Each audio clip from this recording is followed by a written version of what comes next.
Hello बच्चों, कैसे हो आप। मैं राजहंस राज वेदांश केमिस्ट्री में आपका स्वागत करता हूं। तो आज का जो हमारा टॉपिक है, क्या है टॉपिक, तो पैकिंग फ्रैक्शन और पैकिंग इफ़िशियंसी। पैकिंग फ्रैक्शन और पैकिंग इफ़िशियंसी, तो देखते हैं ये होता क्या है। पैकिंग फ्रैक्शन और पैकिंग इफ़िशियंसी होता क्या है। तो पैकिंग फ्रैक्शन और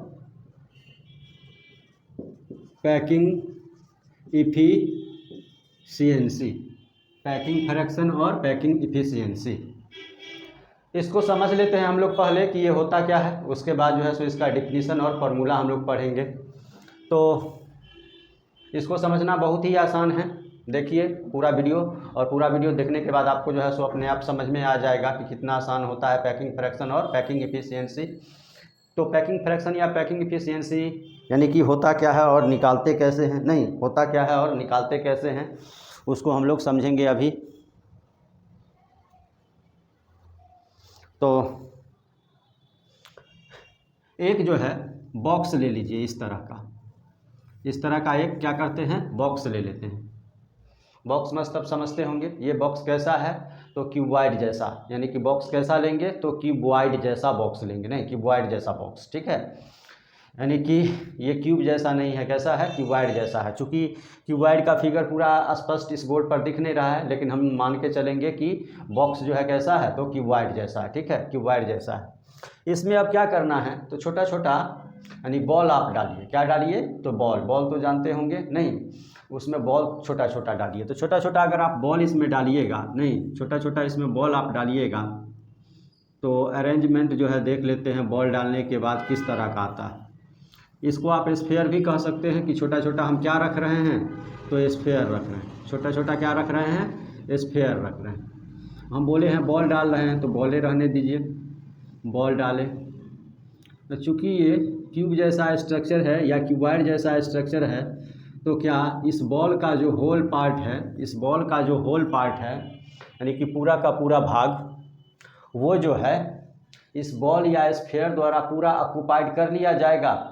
तो बॉल या स्फेयर द्वारा पूरा ऑक्यूपाइड नहीं होगा, बॉल या स्फेयर द्वारा पूरा ऑक्यूपाइड नहीं होगा। इसका जो है ये सब पोर्शन अगर आप देखेंगे, नहीं ये सब पोर्शन आप देखेंगे, तो ये सब पोर्शन इसका क्या रहता है, तो खाली रह जाता है। ये सब पोर्शन इसका क्या होता है, खाली रह जाता है, नहीं यानी कि इस बॉल या फुटबॉल द्वारा या कह सकते हैं स्फेयर द्वारा इस क्यूबॉइड का होल पार्ट ऑक्यूपाइड नहीं हो पाता है। कुछ पार्ट क्या रहता है, एम्प्टी रह जाता है, नहीं क्योंकि कितना भी हम क्लोज करके क्या करेंगे, तो इस स्फेयर को डालेंगे, फिर भी जो है इसका कुछ ना कुछ पार्ट क्या होगा, तो एम्प्टी रह ही जाएगा, नहीं एम्प्टी रह ही जाएगा, ठीक है।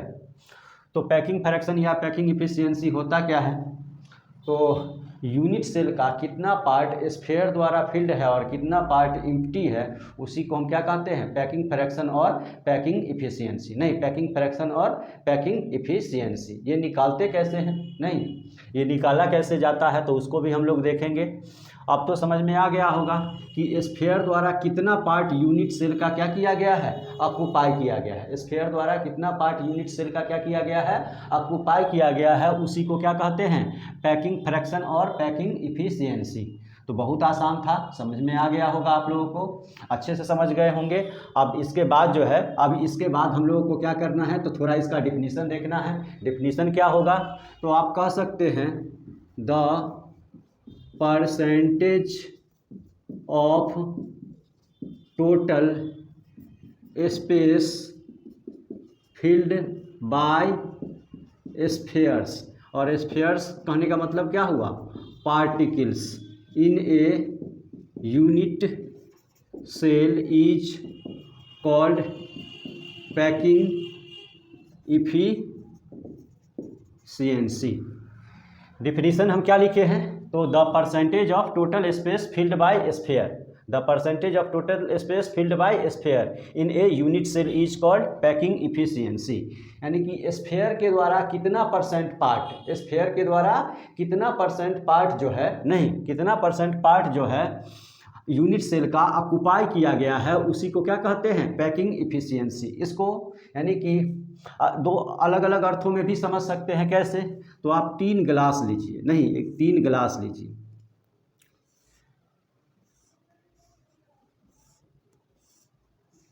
तीन गिलास, ठीक है। अब जो है इसका इतना पार्ट जो है वाटर से फिल्ड है, इसका इतना पार्ट वाटर से फिल्ड है, और इसका इतना पार्ट वाटर से क्या है, फिल्ड है, नहीं फिल्ड है।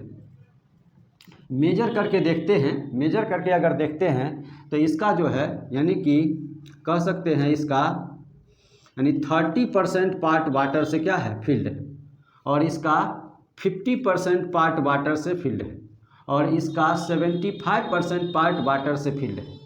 तो आपको जो है ग्लास ए, बी और सी, ए बी और सी, किसका किसका, तो ए बी और सी का, नहीं यानी 3 गिलास हम लिए हैं, क्या किए हैं, 3 गिलास लिए हैं, एक ए एक बी दूसरा तीसरा सी। ए में कितना परसेंट वाटर है, 30%, बी में 50%, सी में 75%।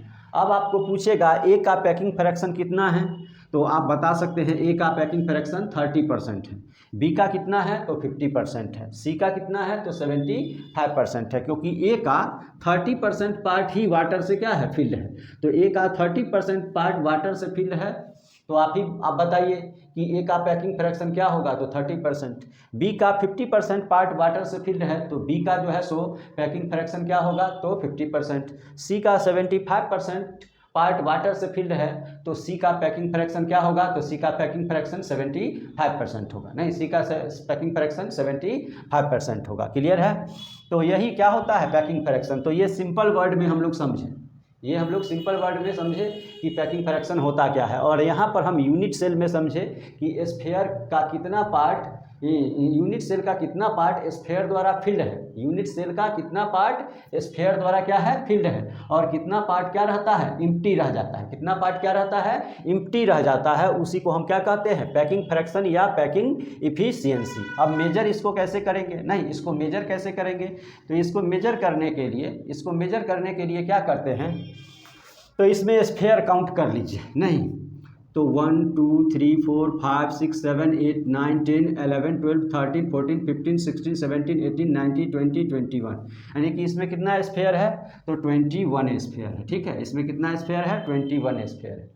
अब जो है 21 स्फीयर कितना वॉल्यूम ऑक्युपाइड करता है, 21 स्फीयर कितना वॉल्यूम ऑक्युपाइड करता है, उस वॉल्यूम में यूनिट सेल के वॉल्यूम से डिवाइड कर देंगे, उस वॉल्यूम में यूनिट सेल के वॉल्यूम से क्या करेंगे, डिवाइड कर देंगे, तो क्या निकल जाएगा, पैकिंग इफिशियंसी। तो क्या करना है, नहीं क्या करना है, हम बताए हैं आपको कि जो यूनिट सेल है उस यूनिट सेल में टोटल कितना स्फीयर है, क्या करना है, तो यूनिट सेल में टोटल कितना स्फीयर है, उस स्फीयर के वॉल्यूम में किसके वॉल्यूम से डिवाइड करना पड़ेगा हमको, तो यूनिट सेल के वॉल्यूम के, किसके वॉल्यूम से, तो यूनिट सेल के वॉल्यूम से हमको डिवाइड करना होगा। तो यूनिट सेल के वॉल्यूम से हम डिवाइड कर देते हैं तो हमको क्या निकल जाएगा, तो पैकिंग इफिशियंसी, नहीं पैकिंग इफिशियंसी। इसका मतलब है कि पैकिंग इफिशियंसी निकालने के लिए हम क्या फार्मूला लिख सकते हैं, तो पैकिंग इफिशियंसी निकालने के लिए फार्मूला हम लिख सकते हैं total volume of sphere present in unit cell, total volume of sphere present in unit cell. अब आई क्या लिख सकते हैं, तो वॉल्यूम ऑफ यूनिट सेल। बहुत आसान है, क्या करना पड़ेगा, तो आपको कोई भी यूनिट सेल, चाहे सिंपल हो, बॉडी हो, फेस हो या इंड हो, कोई भी यूनिट सेल में आपको पैकिंग इफिशियंसी निकालने के लिए कहे, पैकिंग इफिशियंसी निकालने के लिए बोले तो आप क्या कीजिएगा, तो आपको क्या करना है, तो total volume of spheres present in unit cell, यानी कि यूनिट सेल में जितना भी स्फीयर है सभी के वॉल्यूम में यानी टोटल का वॉल्यूम क्या करेंगे, निकाल लेंगे। यूनिट सेल में प्रेजेंट सभी स्फीयर का वॉल्यूम क्या करेंगे, निकाल लेंगे, और उसके बाद उस यूनिट सेल के वॉल्यूम से क्या करेंगे, डिवाइड कर देंगे, उस यूनिट सेल के वॉल्यूम से क्या करेंगे, डिवाइड कर देंगे, तो हमको क्या निकल जाएगा, तो पैकिंग इफिशियंसी निकल जाएगा, नहीं पैकिंग इफिशियंसी निकल जाएगा।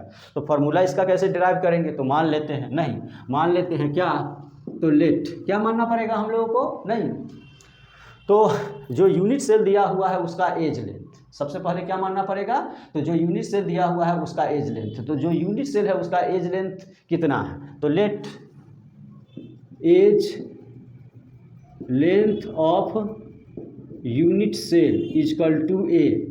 यूनिट सेल का एज लेंथ हमको पता चल गया, यूनिट सेल का एज लेंथ हमको पता चल गया कितना है ए, तो वॉल्यूम ऑफ यूनिट सेल तो निकाल ही सकते हैं, नहीं वॉल्यूम ऑफ यूनिट सेल हम क्या कर सकते हैं, निकाल सकते हैं। तो volume of unit cell equal to क्या होगा, तो साइड क्यू, नहीं साइड क्यू मतलब एज लेंथ क्यू, तो साइड में क्या है, तो एज लेंथ है, तो यहाँ पर क्या होगा ए क्यू, नहीं यहाँ पर क्या हो जाएगा ए क्यू।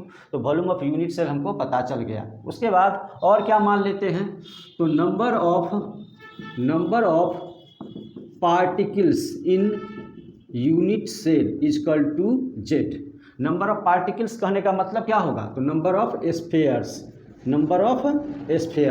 यानी कि यूनिट सेल में कितना स्फेयर, नहीं यूनिट सेल में कितना स्फेयर है, नहीं, और ये स्फेयर कहने का मतलब हुआ कि जैसे सिंपल है तो एक होगा, बॉडी है तो दो होगा, फेस है तो चार होगा, नहीं इंड है तो फिर दो होगा, क्या, तो स्फेयर कितना मान लिए, तो जेड। उसके बाद वॉल्यूम ऑफ स्फेयर, तो वॉल्यूम ऑफ स्फेयर का फॉर्मूला क्या होता है, तो 4/3 पाई आर क्यू, यानी किसी भी स्फेयर का वॉल्यूम निकालना होगा, किसी भी स्फेयर का आपको क्या निकालना रहे, वॉल्यूम निकालना रहे, तो वॉल्यूम निकालने के लिए फॉर्मूला क्या होता है, तो 4/3 पाई आर क्यू, नहीं 4/3 पाई आर क्यू। तो यानी कि ये तो हुआ एक स्फेयर का वॉल्यूम, नहीं एक स्फेयर का वॉल्यूम, और यानी कि यूनिट सेल में स्फेयर कितना है, तो यूनिट सेल में स्फेयर जेड है, यूनिट सेल में स्फेयर कितना है, तो जेड है। तो यानी कि जितने भी यूनिट सेल में स्फेयर है उसका वॉल्यूम निकालना होगा, तो हमको क्या करना पड़ेगा, तो देखते हैं, यानी कि total volume of spheres present in unit cell, तो 4/3 पाई आर क्यू इंटू में क्या करना पड़ेगा, तो जेड करना पड़ेगा, क्योंकि ये जो हुआ एक स्फेयर का वॉल्यूम हो गया, और यूनिट सेल में कितने स्फेयर हैं, तो यूनिट सेल में जेड स्फेयर है, यूनिट सेल में कितना है, तो जेड, तो एक स्फेयर का वॉल्यूम इतना हो गया, तो जेड स्फेयर का वॉल्यूम, तो जेड से मल्टीप्लाई कर दिए, नहीं जेड से क्या किए, मल्टीप्लाई कर दिए, तो हमको जो है यूनिट सेल में प्रेजेंट जितने भी स्फेयर थे सभी का वॉल्यूम हमको क्या हुआ, पता चल गया, नहीं सभी का वॉल्यूम पता चल गया।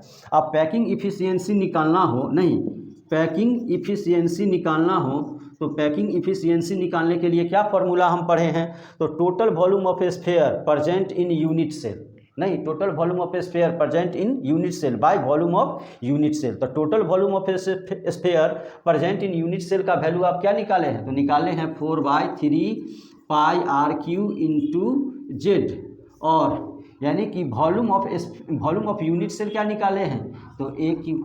यही पैकिंग इफिशियंसी निकालने का क्या हो गया, तो फॉर्मूला हो गया, यही पैकिंग इफिशियंसी निकालने का फॉर्मूला हो गया। तो जिनको भी नोट करना हो वो वीडियो को पॉज करके नोट कर सकते हैं। इसके बाद हम लोग जो है कुछ यूनिट सेल में क्या करेंगे, तो पैकिंग इफिशियंसी या पैकिंग फ्रैक्शन निकालना सीखेंगे कि कैसे पैकिंग फ्रैक्शन या पैकिंग इफिशियंसी क्या किया जाता है, तो निकाला जाता है। तो चलिए चलते हैं आगे।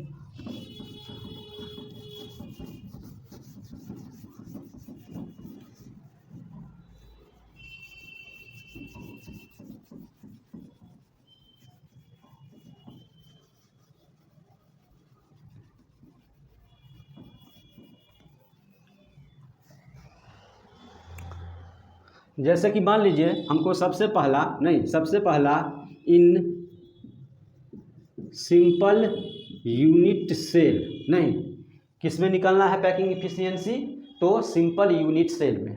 तो सिंपल यूनिट सेल में पैकिंग इफिशियंसी निकालना है तो हमको क्या पता होना चाहिए, तो सिंपल यूनिट सेल में जेड का वैल्यू पता होना चाहिए। तो सिंपल यूनिट सेल में जेड क्या होता है, तो जेड होता है number of particles in unit cell. Z क्या होता है, number of particles in unit cell, ठीक है। तो आप जानते हैं सिंपल यूनिट सेल में, यानी सिंपल यूनिट सेल का फॉर्मेशन कितने एटम या स्फेयर या पार्टिकल से होता है, तो 1 एटम या स्फेयर या पार्टिकल से होता है। तो इसका मतलब है कि हमको यहाँ पर जेड का वैल्यू क्या लिखना पड़ेगा, तो हमको जेड का वैल्यू 1 लिखना पड़ेगा। उसके बाद हम जो है सिंपल यूनिट सेल में रेडियस ऑफ एटम और edge length of unit cell के बीच रिलेशन पढ़े। पीछे के क्लास में हम लोग पढ़े हैं, जो कि वीडियो अपलोड है, आप लोग जो है सो उस वीडियो को देख करके रिलेशन पढ़ सकते हैं कि कैसे जो है रेडियस ऑफ एटम और एज लेंथ के बीच रिलेशन जो है सो डिटरमाइन किया जाता है। तो उसको आप पीछे के वीडियो में देख सकते हैं, अपलोडेड है वीडियो।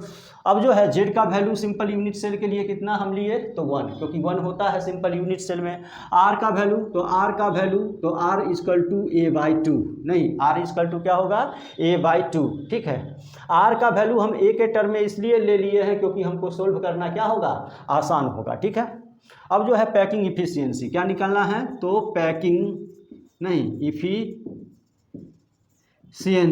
पैकिंग इफिशियंसी निकालने के लिए फॉर्मूला, तो 4/3 पाई आर क्यू इंटू में जेड बाई ए क्यू। तो 4/3 pi r cube, 4/3 pi r cube, तो 4/3 पाई, और आर की जगह पर आप क्या रख सकते हैं, तो आर की जगह पर क्या रख सकते हैं, तो a/2 का होल क्यू, और जेड की जगह पर क्या रख सकते हैं, तो 1 बाई ए क्यू रहने दीजिए, ठीक है, ए क्यू रहने देते हैं। अब क्या करते हैं, तो देखते हैं 4/3 पाई और a/2 का होल क्यू क्या होगा, तो a/2 into a/2 into a/2, और 1 से मल्टीप्लाई करने पर कोई चेंजिंग नहीं होगा, बाई ए क्यू, ठीक है, बाई ए क्यू। ये 2 टाइम्स, फिर इस 2 से ये 2, और इस ए से ये तीनों का तीनों ए कैंसिल हो जाएगा, नहीं तीनों का तीनों ए कैंसिल हो जाएगा, बचेगा ऊपर में पाई और नीचे 3 2 जा 6, तो पाई/6, तो पाई का वैल्यू 3.14 बाई 6, 3.14/6। तो ये डिवाइड कीजिएगा, तो डिवाइड करने के बाद 0.5236 आएगा, नहीं 0.5236 आएगा, यानी कि 3.14 में 6 से डिवाइड करके आप लोग चेक कर लीजिए कि उतना आता है कि नहीं आता है, उतना ही आएगा। अब जो है वहाँ तक तो हमको पैकिंग इफिशियंसी का वैल्यू निकल गया, और हम डिफिनीशन में पढ़े हैं परसेंटेज, नहीं डिफिनीशन में क्या पढ़े हैं, परसेंटेज, कितना परसेंट पार्ट स्फीयर द्वारा फिल्ड है और कितना परसेंट पार्ट इम्प्टी है, नहीं कितना परसेंट पार्ट क्या है, इम्प्टी है। तो परसेंटेज निकालने के लिए हमको क्या करना पड़ेगा, तो परसेंटेज निकालने के लिए 0.5236 में 100 से मल्टीप्लाई, तो 100 से मल्टीप्लाई करेंगे तो 52.36%। इसको सिमिलरली आप 52% भी लिख सकते हैं, नहीं इसको सिमिलरली आप क्या लिख सकते हैं, 52%, ठीक है, 52%। अब जो है सो हमको पैकिंग इफिशियंसी या पैकिंग फ्रैक्शन का वैल्यू कितना पता चल गया, तो 52%। तो 52% का मतलब क्या हुआ, तो 52% का मतलब हुआ कि जो आप यूनिट सेल लिए हैं उस यूनिट सेल का 52% पार्ट स्फीयर्स द्वारा क्या है, तो फिल्ड है, और ये पार्ट क्या है, तो 48% पार्ट जो है, 48% पार्ट जो है इम्प्टी है, 48% पार्ट क्या है, इम्प्टी है, नहीं यानी कि ये जो वैल्यू निकला, इस वैल्यू से हमको क्या पता चला, तो यूनिट सेल का 52% पार्ट स्फीयर द्वारा फिल्ड है और 48% पार्ट इम्प्टी है। तो कैसे लिख सकते हैं, इसको लैंग्वेज में भी लिखा जा सकता है, कैसे, that is 52% parts of SCC unit cell, यानी कि simple unit cell is filled by spheres and 48% parts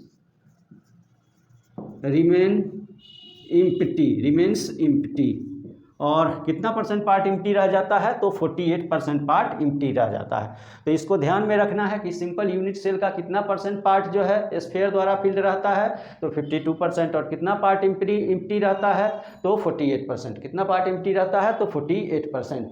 अब जो है हम लोग एक में नहीं कैलकुलेट करना सीख गए कि कैसे पैकिंग इफिशियंसी क्या किया जाता है, निकाला जाता है, नहीं एक में हम लोग कैलकुलेट करना सीख गए कि कैसे पैकिंग इफिशियंसी क्या किया जाता है, कैलकुलेट किया जाता है। अब जो है हम लोग क्या करेंगे, तो अब हम लोग जो है यानी कि सेकेंड में चलते हैं कि उसमें कैसे पैकिंग इफिशियंसी कैलकुलेट किया जाता है। तो सेकेंड वाला कौन है, तो सेकेंड वाला है बॉडी सेंटर्ड यूनिट सेल, यानी बॉडी सेंटर्ड यूनिट सेल का पैकिंग फ्रैक्शन या पैकिंग इफिशियंसी क्या होता है। तो बॉडी सेंटर्ड के लिए 2 चीज़ फिर आपको याद रखना पड़ेगा, क्या क्या, तो बॉडी सेंटर्ड में जेड का वैल्यू कितना होगा, तो आप पढ़े हैं कि बॉडी सेंटर्ड यूनिट सेल का फॉर्मेशन कितने एटम से होता है, तो 2 एटम से। बॉडी सेंटर्ड यूनिट सेल का फॉर्मेशन 2 एटम से होता है। तो यहाँ पर जेड का वैल्यू कितना लेना पड़ेगा, तो जेड का वैल्यू जो है, नहीं, जेड का वैल्यू जो है, तो in body centred unit cell, in body centred unit cell. अब जो है यहाँ पर जेड का वैल्यू तो 2 और आर का वैल्यू तो √3a/4, आर का वैल्यू √3a/4। ये रिलेशन भी हम पीछे के क्लास में देख चुके हैं। बार बार हम इस बात को बता रहे हैं आप लोगों को कि दिक्कत हो तो पीछे वाला वीडियो जा कर के यूट्यूब पर सर्च कीजिए, मिल जाएगा, और वहाँ पर जो है से ये रिलेशन आप देख लीजिए कि कैसे हम रिलेशन क्या किए थे, तो डिराइव किए थे। अब जो है पैकिंग इफिशियंसी निकालना है। क्या निकालना है, पैकिंग इफिशियंसी, पैकिंग इफिशियंसी। तो पैकिंग इफिशियंसी निकालने के लिए यहाँ पर क्या करना पड़ेगा, तो फिर फॉर्मूला है 4/3 पाई आर क्यू इंटू में जेड, अब बाई क्या है ए क्यू।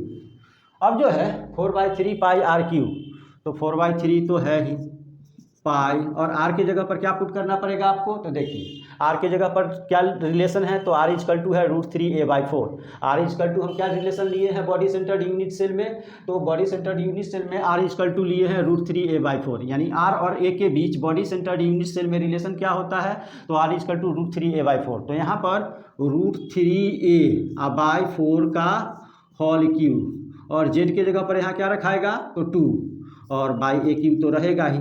अब जो है 4/3 पाई और √3a, तो इसको क्या लिखिएगा, तो √3a/4 into √3a/4 into √3a/4 into 2 by a Q. अब ये 4 से 4 कैंसिल, इस 2 से 2 टाइम्स, और यहाँ पर √3 और √3 का मल्टीप्लिकेशन कीजिएगा तो ये आएगा 3√3 और ए का मल्टीप्लिकेशन कीजिएगा तो ए क्यू, बाई क्या बचेगा, तो बाई आपको बचा हुआ है 342, तो लिख लीजिए ऐसे ही 342, अब बाई ए क्यू भी बचा हुआ है, ठीक है। इस 3 से 3 को काट दीजिए, 3 से 3 को, और इस ए क्यू से ए क्यू को, नहीं, ए क्यू से ए क्यू को, बचेगा क्या आपके पास, तो बचेगा आपके पास √3/8, √3/8 यानी 1.732/8, 1.732/8। और एक चीज़ छूट गया है, पाई का भी वैल्यू यहाँ छूट गया है, पाई नीचे में नहीं होगा, ऊपर में ही होगा, तो यहाँ √3 पाई, तो पाई तो 3.14, दोनों को मल्टीप्लाई कीजिएगा, नहीं, दोनों को मल्टीप्लाई कीजिएगा तो 0.67981 आएगा, 981, यानी मल्टीप्लाई करके जब डिवाइड कीजिएगा तो इतना आएगा। तो ये किसका वैल्यू आ गया, तो ये आ गया आपका पैकिंग इफिशियंसी का वैल्यू। लेकिन हमको किस में बताना पड़ता है, तो परसेंटेज में। किस में बताना पड़ता है, तो परसेंटेज में बताना पड़ता है, तभी ये जो है सो पैकिंग फ्रैक्शन या पैकिंग इफिशियंसी का वैल्यू निकलता है। तो यहाँ पर परसेंटेज में फिर कन्वर्ट करने के लिए 0.67981 में कितना से, तो 100 से, नहीं, यहाँ पर क्या किए थे, इस दोनों को मल्टीप्लाई करके 8 से डिवाइड कर दिए, नहीं, तो इतना वैल्यू आया, तो इतना वैल्यू को परसेंटेज में कन्वर्ट करने के लिए 100 से मल्टीप्लाई, तो ये आएगा 67.981। इसको सिमिलरली आप 68% लिख सकते हैं। कितना लिख सकते हैं, 68%। फिर 68% का मतलब क्या होगा, तो हम बताए हैं, एक यूनिट सेल ले लीजिए और यूनिट सेल का यहाँ 50%, तो यहाँ ये 68%, नहीं, तो आप कह सकते हैं कि इसका 68% पार्ट स्फीयर से क्या होगा, फील्ड, 68% पार्ट स्फीयर से फील्ड होगा, और 32% पार्ट जो है, 32% पार्ट क्या रहेगा, तो इम्प्टी, 32% पार्ट क्या रहेगा, इम्प्टी। तो लैंग्वेज के रूप में लिखना होगा तो क्या लिख सकते हैं, तो that is 68% parts of body centred unit cell is filled by spheres and 32% parts is empty. यानी कि ये भी याद रखना है कि बॉडी सेंटर्ड यूनिट सेल का कितना पार्ट स्फीयर से फिल्ड रहता है, तो 68% पार्ट, और कितना पार्ट जो है एम्प्टी रहता है, तो 32% पार्ट क्या रहता है, एम्प्टी। 32% पार्ट क्या रहता है, एम्प्टी। तो हम तो 2 निकालना आप लोगों को बता दिए। नहीं, थर्ड जो है आप फेस सेंटर्ड का, नहीं फेस सेंटर्ड का आप लोग खुद कैलकुलेट कर सकते हैं, लेकिन फिर भी हम इसको बोर्ड पर सोल्व करके आप लोगों को बता देते हैं कि कैसे उसको कैलकुलेट करेंगे। सिर्फ वही वैल्यू पुट करना है, तो पीछे वाला रिलेशन हमको याद रखना पड़ेगा, और 2 ही रिलेशन तो याद रखना है। एक हमको जेड का वैल्यू याद रखना है, और एक आर और ए के बीच का रिलेशन हमको याद रखना है। तो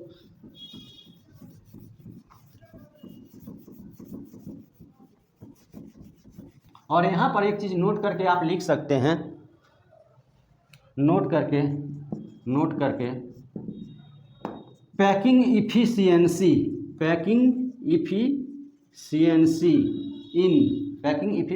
इन end centred unit cell is same as body centred unit cell. नहीं, क्योंकि बॉडी सेंटर्ड में भी नंबर ऑफ एटम्स ए नहीं, और यानी कि बॉडी और इंड सेंटर्ड में नंबर ऑफ एटम्स भी क्या होता है, ए ही होता है, 2 ही होता है। यानी कि बॉडी सेंटर्ड में भी 2 और इंड सेंटर्ड में भी कितना होता है, तो 2 ही होता है। इसलिए दोनों का पैकिंग इफिशियंसी क्या हो जाएगा, तो सेम हो जाएगा। पैकिंग इफिशियंसी क्या हो जाएगा, सेम हो जाएगा। तो इसको ध्यान में रखिएगा। उसके बाद हम लोगों को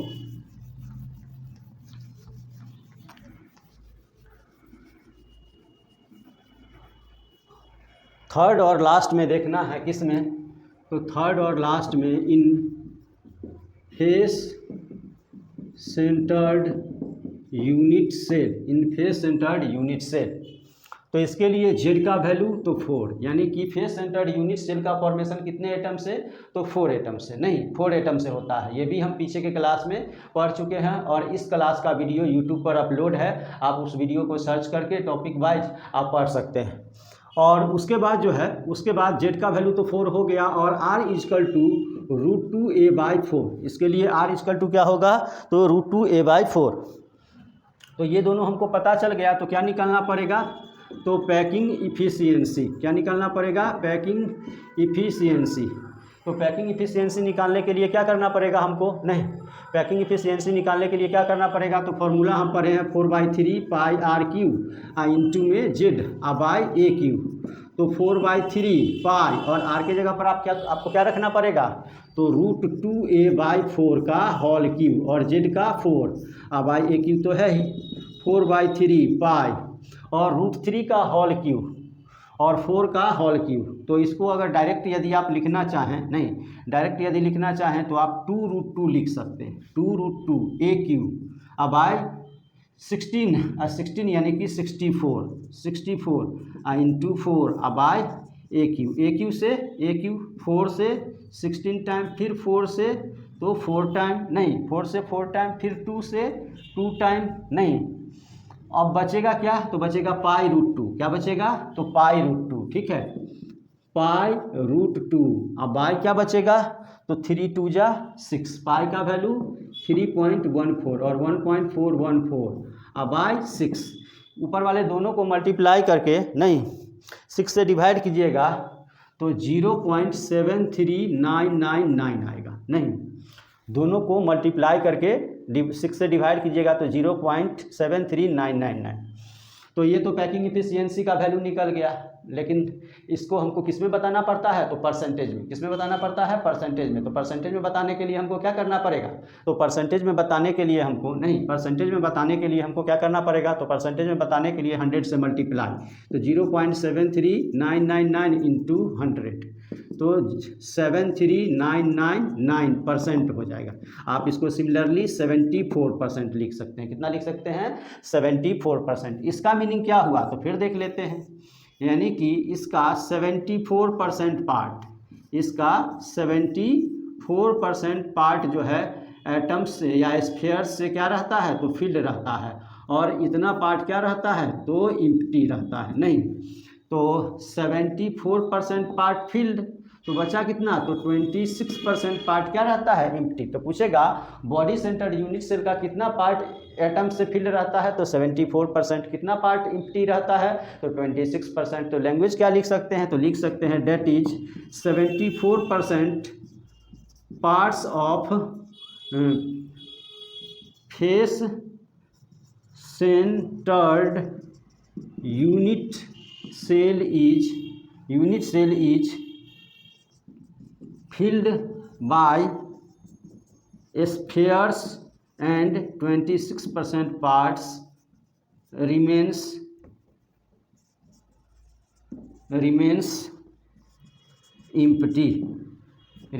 empty।